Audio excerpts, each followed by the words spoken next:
Good morning, good afternoon, good evening, and welcome back to MaxCubeGaming News, you guys. And this week we're going to be talking about what occurred in the Overwatch 2 release. As you all know, the release of Overwatch was this week, and the results were not quite a smooth landing. This is this week's gaming news. Let's begin.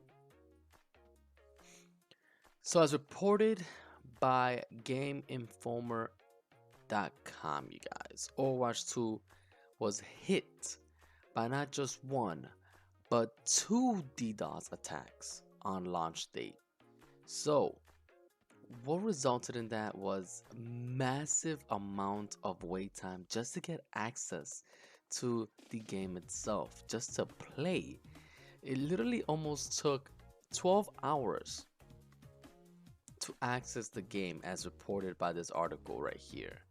Also by Aaron Keller, uh, director of Overwatch 2, updated saying, "We are steadily making progress on server issues and stability, as well as working through a second DDoS attack. We're all hands on deck and will continue to work throughout the night. Thank you for your patience. We'll share more information when it becomes available, you guys." Rough landing. For a game that was anticipated with mixed reactions, definitely because of the controversy with Activision Blizzard, two DDoS attacks on launch could cause a ill experience for the gamers right off the bat. Even though this game is free, imagine it being $40 or $60, just like the first edition. It could have gotten even worse, you guys. But if you're struggling to find a match at or in Overwatch 2, Blizzard shares that it will certainly undergo a massive distribution of the cloud services of the DDoS attacks, preventing successful matchmaking. Blizzard President Mike Yarbrough shared that Overwatch 2 servers are undergoing a massive DDoS attack and that the team are working to alleviate the damage. As reported before, guys, on launch October 5th, it was rough. And that wasn't just the only issue, as by the verb, if you were doing the phone number identification code to be able to play it, it was becoming a huge problem to actually fulfill that need. Overwatch 2 launch problems include prepaid cellular bans and fail account merge. It was causing people to get banned by their cellular carriers, you guys. That is huge because the new implication for the identification code, which requires a phone number, is to prevent hackers and also is to create a better environment for the gamers themselves. An abusive anti and cheating system that was being combated with this particular identification code provided by a code in your phone number. And if you merge it, it should be able to be seamless, but issues. As reported in the article once again, a new number requirement is also causing an equal amount of stress and headaches for Overwatch 2 players. Announced last week as a part of the defense matrix, competitive integrity and safety integration, all Overwatch 2 players will need to provide a valid post-paid phone number in order to play. Voice over Internet Protocol or VoIP services and prepaid plans were not acceptable. And the prepaid restriction is blocking lots of people of national US carriers like Cricket, Metro by T-Mobile, or Mint Mobile from playing. And this is a quote from an individual, or actually another source, and I quote, "SMS Protect helps verify owners of your account in the foreseen event of account compromise," Blizzard wrote in a blog announcing the defense metrics. Similarly, if a disrupted player has been suspended or banned, SMS protects it, makes it more difficult for them to return to the game. So this is pretty much Blizzard, or sorry, Activision Blizzard trying to implement a new system to stop cheaters and stop abusive individuals from returning to the game itself. But the bigger problem is that not everyone has a standard carrier in their nation of origin or in the United States.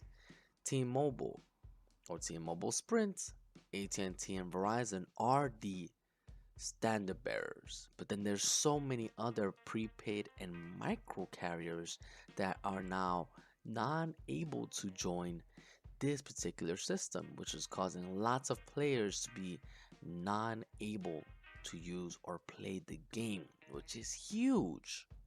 Lots of numbers can be affected that way. Pretty much you're telling your players to, well, get to T-Mobile, get to Sprint, get to AT&T, get to Verizon, or good luck trying to play this game. And that's not cool. Further issues during launch also have occurred.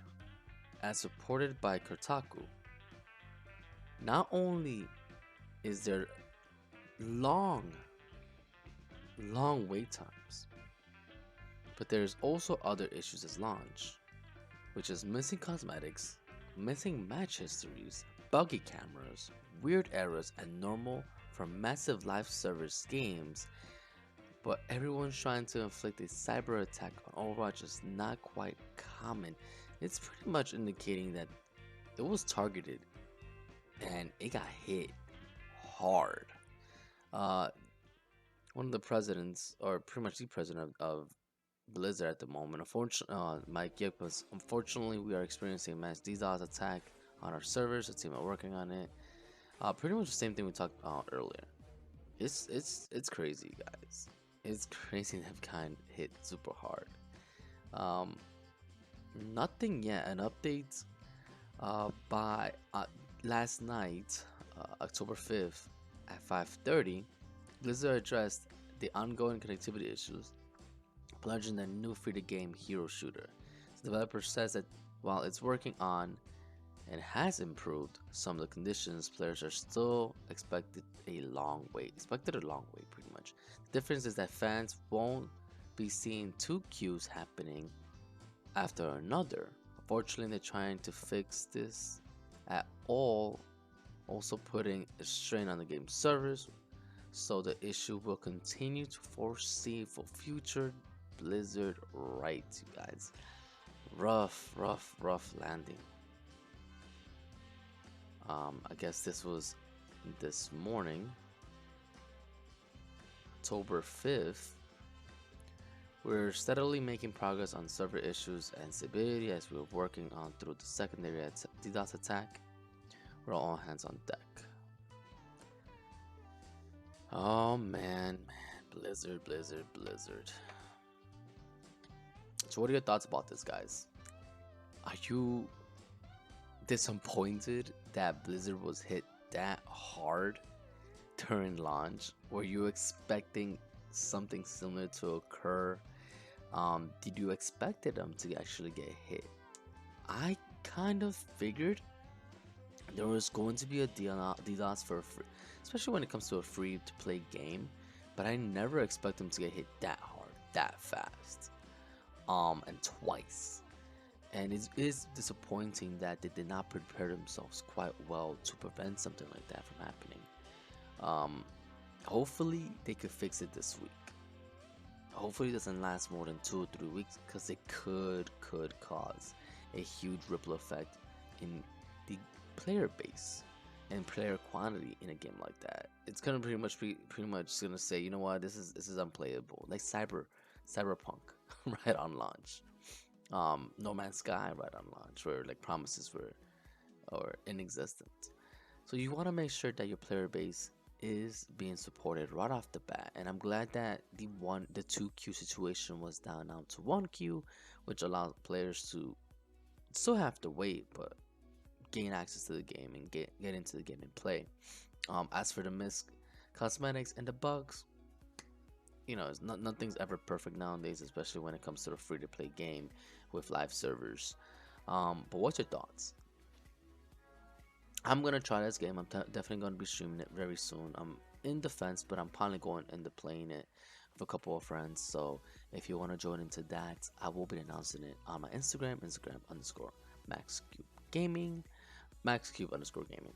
And definitely, follow me there, and I'm gonna put in the information. But don't forget, I am 200 subscribers away from 500, which means somebody is going to win this custom Elite Trainer box. Yes, it does say we want the skies. No, it doesn't have the packs, but it has wonderful, wonderful prizes inside of it. So if you want to win it, subscribe to the channel.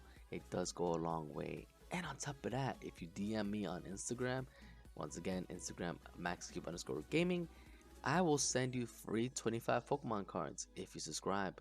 We're currently almost at the 330 mark, and we're cruising on our way to that goal of 500 and then to the 1000. So thank you so much for everyone who's contributed.